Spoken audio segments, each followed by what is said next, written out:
இந்த வீடியோவில் ப்ளவுஸ்க்கு எப்படி கொக்கி கட்டுறதுங்கிறத பார்க்கலாம். நான் வி ஷேப் பக்கத்தை எடுத்து வச்சுருக்கேன்.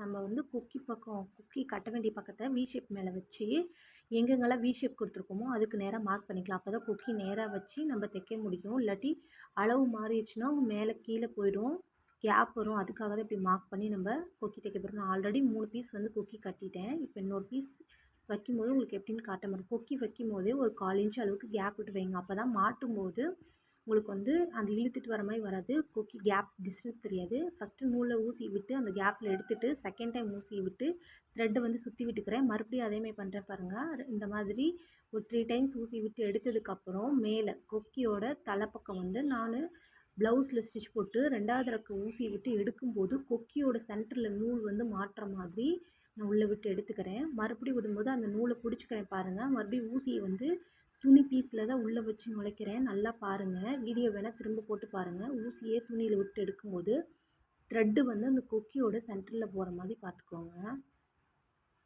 பாருங்கள், மறுபடியும் இந்த மாதிரி நான் 3 டைம்ஸ் வந்து விட்டு எடுத்ததுக்கப்புறம் மறுபடியும் எண்டில் முடிக்கிற இடத்துலையும் நான் வந்து ஊசியை விட்டு துணிலையும் கொக்கிலையும் மாற்றமே வச்சு 2-3 தடவை சுற்றி விட்டு எடுத்துக்கிறேன். ஒவ்வொரு டைம் நீங்கள் முடிக்கும் போது நூலை வந்து டைட் பண்ணி எடுத்துக்கோங்க.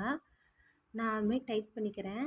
இது முடிச்சதுக்கப்புறம் லாஸ்ட்டாக நம்ம எங்கே ஸ்டார்ட் பண்ணமோ அதே இடத்துலையே முடிச்சிடணும். இப்படி முடித்து கட் பண்ணி எடுத்திங்கன்னா கொக்கி சூப்பராக இருக்கும்.